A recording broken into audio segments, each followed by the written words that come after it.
नमस्कार विद्यार्थी मित्रों, धोरण 5 नवोदय में विषय से अंकगणित।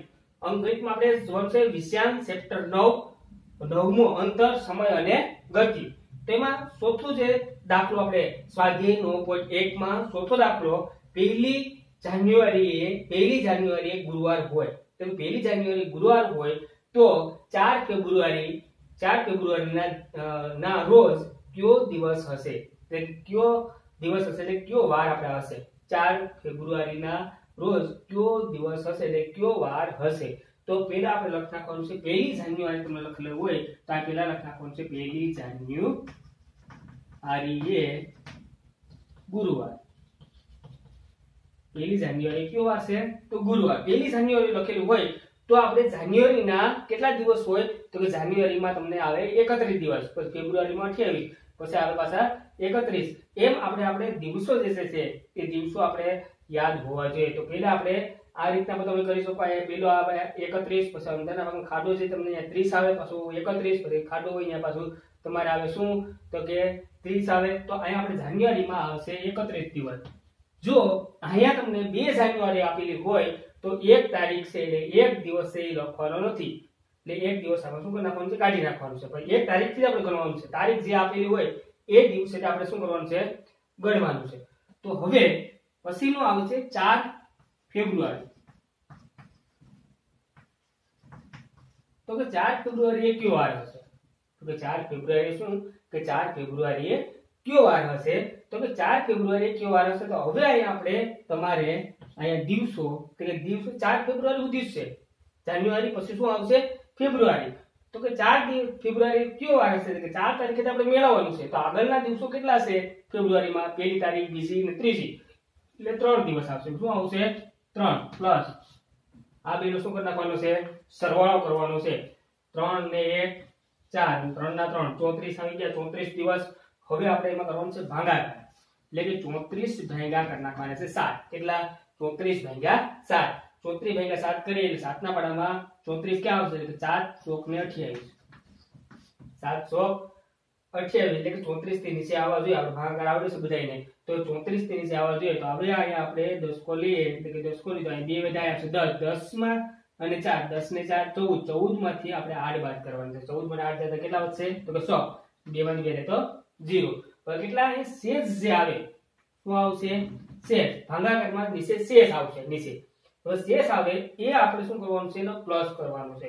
એટલે પ્લસ કરીએ તો પ્લસ કરવા માટે પહેલા આપણે એ વાર કયો હતો એ જોવાનું છે, એટલે ગુરુવાર હતો પહેલા। આગળ ગુરુવાર કયો હતો, આગળ આપણે જાન્યુઆરીમાં ગુરુવાર હતો, ગુરુવાર પ્લસ કરવાનું છે। પ્લસ એટલે કે શેષ આવે ભાગાકારમાં, કઈ આવશે નીચે શેષ વધે એ આપણે અહીંયા લખ નાખવાનું છે 100 દિવસ।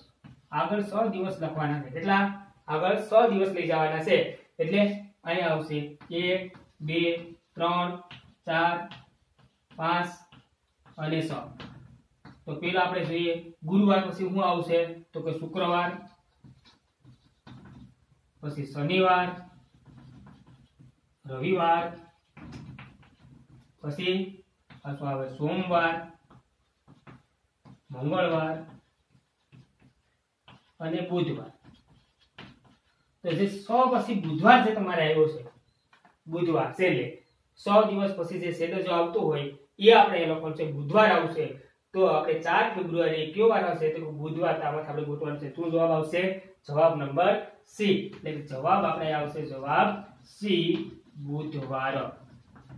કયો આવશે બુધવાર। આવું જ એક ઉદાહરણ આપણે બીજું એક જોઈએ।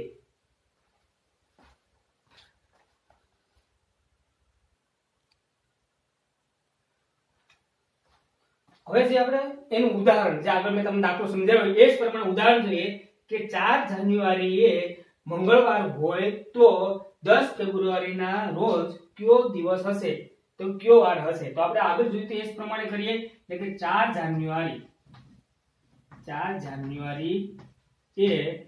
જાન્યુઆરીએ મંગળવાર હોય તો આપણે આને 4 જાન્યુઆરી જે છે 4 જાન્યુઆરી આપણે દિવસો લખવાના છે।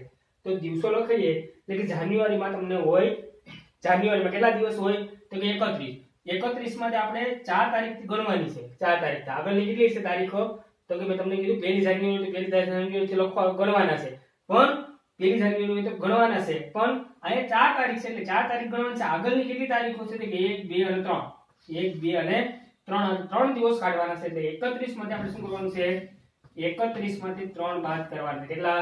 31 માંથી 3 જાય તો કેટલા વધશે, તો કે 2 આવશે 10, 10 અને 11, 11 માંથી આપણે બાદ કરવાના છે. કેટલા? તો કે 3, એટલે 11 માં 3 જાય તો 8 અને 2 ના 2 એટલે કેટલા આવશે? 28 દિવસો. ડાયરેક્ટ નાખવાનું છે 28. હવે 10 ફેબ્રુઆરી 10 ફેબ્રુઆરી એ કયો વાર હશે, તો કે 10 ફેબ્રુઆરી કયો વાર હશે? એટલે 10 ફેબ્રુઆરી એ કયો વાર હશે? 10 ફેબ્રુઆરીના દિવસે 10 છે એ આપણે 10 લખવાના નથી, 10 છે એ લખવાનું નથી. કેટલા લખવાના છે અહીંયા? તો કે 9 લખવાના છે. કેટલા લખવાના છે? 10. 10 આગળ આપણે જોયું તો એમ કે જે 4 તારીખ હતી તો કેટલા લખ્યા આપણે? 3 લખ્યા હતા. એ પ્રમાણે 10 ફેબ્રુઆરી, આમાં 10 ફેબ્રુઆરી છે એટલે 10 જે તારીખ છે 10 એ 10 નું તમારે 10 એ 10 લખી નાખવાના નથી. કેટલા આગળની જે સંખ્યા હોય એટલે કે 9, આગળની 9 તારીખ એટલે કે 9 દિવસ, આગળના દિવસો 10મા દિવસે લખવાના નથી. એટલે કે જે તારીખનું જે તારીખ છે એ તારીખનો દિવસ લખવાનો નથી, પણ આગળને જે તમારે છે આગળને દિવસ છે એ લખવાનો છે. એટલે કેટલા આવશે? 9. આ બેનો શું કરવાનું છે, તો કે સરવાળો કરીએ એટલે 8 અને 9 એટલે કે 8 અને 9 બરાબર થશે 7, એટલે કે 17, 17 7 વધી પડી 1, 2 ને 3 એટલે કેટલા આવશે, તો કે 37. કેટલા આવશે? 37. હવે 37 ભાગ્યા શું કરી નાખવાના છે, તો કે 37 ભાગ્યા કેટલા કરવાના છે? 7. 7 કેમ મૂક્યા? 7 દિવસ હોય કે 7 દિવસ પછી તમને એ વાર આવે. એટલે કે 7 આજે આપણે તો કે મંગળવાર હોય, મંગળવાર છે તો મંગળવાર પાછો ક્યારે આવશે? તો કે 7 દિવસ પછી મંગળવાર. એટલે કે કેટલા લખ્યા આપણે? 7 લખ્યા. તો હવે આના પાડામાં આપણે 37 થી નીચે જે આવવું જોઈએ એટલે 7 પંચા શું થશે? 7 પંચા ને 35. 7 માંથી 5 જાય તો 2 અને 3 માંથી જાય તો 0. તો હવે 2 જે શેષ વધી છે, આ શેષ એ આપણે જે વાર તમને આપેલો હોય એની સાથે પ્લસ કરી નાખવાના છે. એટલે કે મંગળવાર છે, શું છે? મંગળવાર. તો મંગળવાર પ્લસ 2, મંગળવાર પ્લસ 2 દિવસો, આગળ 2 દિવસ આગળ લઈ જવાના છે. કેટલા દિવસ લઈ જવાના છે? 2 દિવસ. એટલે કે 1 અને 2 એટલે અહીંયા તમારે 2 દિવસ લઈ જવાના છે. એટલે કે બુધવાર આવશે અને ગુરુવાર આવશે. એટલે હા જે તમારે જોવા જાય તો બીજો દિવસ એટલે કે 2 લઈ જવાના છે, એના પછીનો જે તમારે વાર આવે એનો શું હશે? જવાબ હશે. તો આપણે અહીંયા જવાબ શું આવશે? તો કે ડી આવશે. તો અહીંયા જવાબ છે, જવાબ ડી ગુરુવાર. જવાબ ડી ગુરુવાર. આવી રીતના જે દાખલો તમને હોમવર્કમાં આપું તો તમારે ગણીને મને મોકલવાનો છે.